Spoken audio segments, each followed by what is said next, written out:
Today we'll talk about how can you block international numbers on your Whoscall app. We're going to figure out the solution or know how you can do that on your app. So you just follow these ways, then it's going to work with you. So all you have to do, you just go here, go above this sign, click on it. So when you click here in this sign, it's going to show for you a list like this. Then all you have to do now, you just click here on settings here, just click on it. You come to next step here, it's going to show for you like this. Then you go down here, so you just keep going down.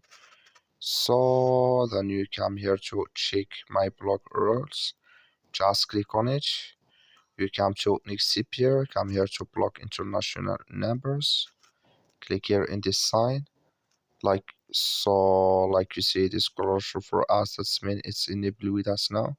That's all you have to do. That's all. Thank you for watching. Don't forget to support us by liking, subscribe.